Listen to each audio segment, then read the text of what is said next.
Samantha Hart had always been a realist. Life was expensive, and dreams without money were just dreams.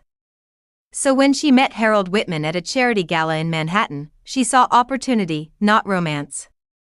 He was frail, silver-haired, and in his late 70s, but he wore his tailored suit like a crown and smiled at her with eyes that seemed to see nothing but her. "Miss Hart, would you do me the honor of marrying me?"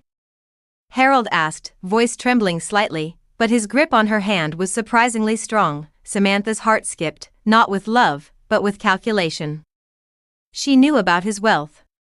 Rumors in Manhattan's elite circles said he was worth hundreds of millions. His estate, his art, his yachts, all hers for the taking. "Of course, Harold," she said, her tone sweet, careful, practiced. "I'd be delighted." Inside, she thought, this is it. This is the ticket to the life I've always wanted. The wedding was a spectacle: chandeliers, champagne fountains, and a guest list that read like a who's who of New York socialites. Samantha floated through it, smiling, accepting congratulations, imagining the life of luxury that awaited her. Harold was gentle, soft-spoken, and seemed almost fragile. Samantha brushed aside the whispers about his health. It only added to the fantasy of securing a long, indulgent lifestyle. Her father whispered to her as she adjusted her veil, "Make sure you keep an eye on him, Samantha. Old men like this, they can be tricky." She smiled politely. Tricky?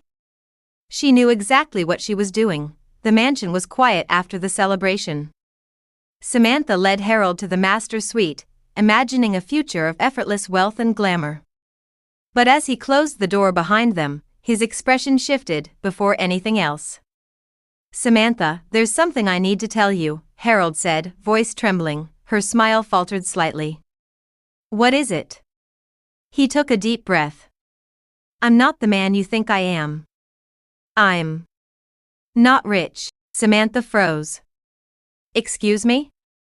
"The fortune," he continued, "does not belong to me. It belongs to my brother. He wanted to see if anyone would marry me for love or for money. You failed that test." Samantha's mind raced. "This isn't possible. This can't be happening," Harold sighed. "I'm afraid you're entitled to nothing. The estate, the money. It's all his. And you've proven what I feared most, that your intentions were never true." The room spun around her. The life she'd imagined, the yachts, the champagne, the designer dresses, all illusions. The next morning, Samantha sat in the mansion's empty breakfast room, staring at the silver tray of untouched croissants. Harold was gone, attending to some errand, leaving her to grapple with the reality she hadn't seen coming. Her phone buzzed. Messages from friends, all congratulating her on the marriage of the year, unaware of the secret Harold had revealed. Samantha's carefully constructed world felt like it had collapsed overnight. She paced the room, hands on her head.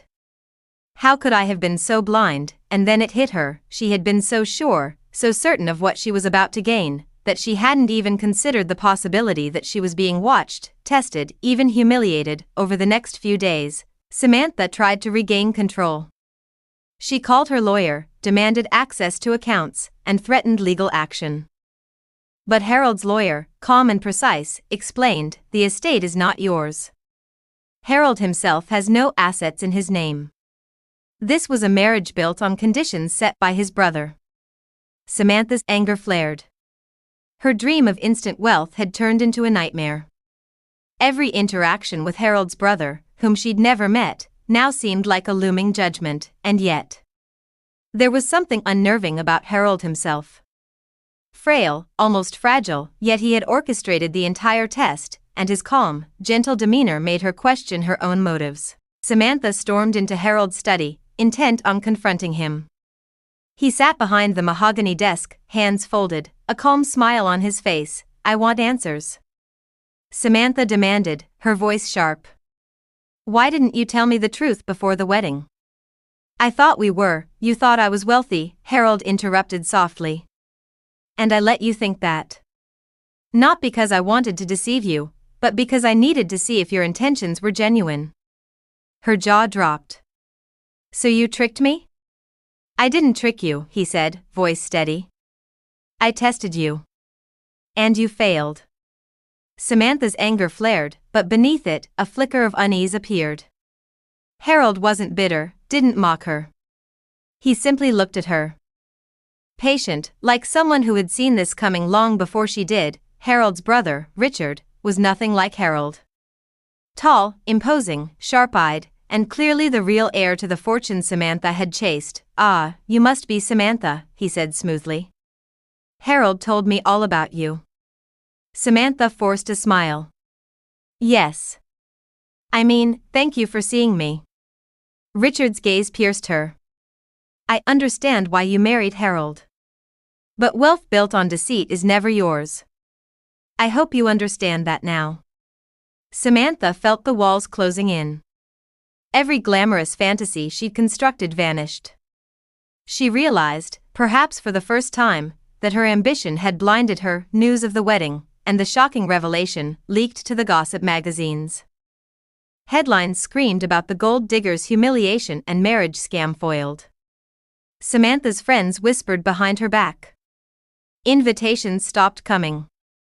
Her social media posts were met with derision and mockery. She had thought she could buy respect, friendship, love even, but now she saw how shallow it all was.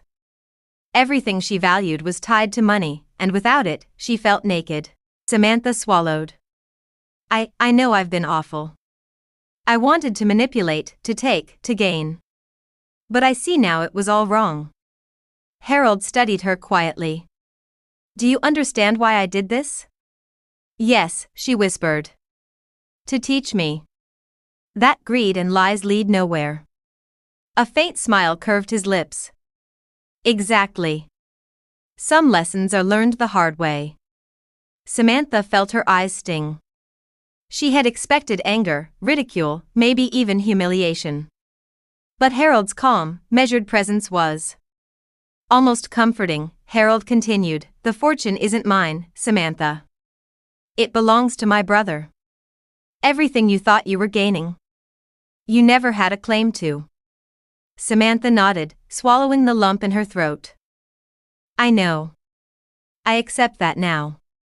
And I don't want it anymore. Not like that. Richard entered quietly, his presence imposing yet composed. Good. Perhaps now you understand the weight of honesty. And maybe, one day, you'll earn true wealth, not in money, but in respect and integrity. Samantha's chest tightened.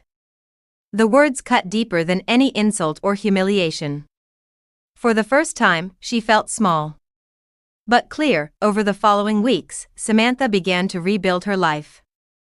She enrolled in design courses, started her own small boutique, and worked tirelessly. She no longer chased easy wealth but pursued something meaningful. Though whispers of the failed marriage followed her, she didn't care. Each day, as she earned success honestly, she felt a sense of satisfaction she had never known in the world of manipulation and greed. Harold visited occasionally, not to flaunt wealth or superiority, but to check on her progress. He offered guidance, quiet advice, never condescension. Samantha began to admire him, not for money, but for wisdom and patience. Months later, Samantha returned to the mansion one last time, not to reclaim anything, but to say goodbye. I came to thank you, she said softly to Harold. Not for money. Not for the house. But for teaching me something I couldn't have learned otherwise. Harold nodded, smiling faintly. You've learned that love and trust are priceless. That ambition without integrity is empty. And that every action has consequences. Samantha felt tears prick her eyes. I'll never forget it. And I'll never take shortcuts again. Harold placed a hand gently on hers. Go forward, Samantha. Make your own fortune, honestly this time. That's the true test. As she left the mansion, she looked back once, realizing that the life she thought she wanted, full of wealth and privilege, had been a hollow dream. What she gained instead was far greater: humility, wisdom, and the understanding that love and integrity are worth more than gold. The end. Moral: love built on lies will always collapse, but honesty and humility create lasting wealth of the heart.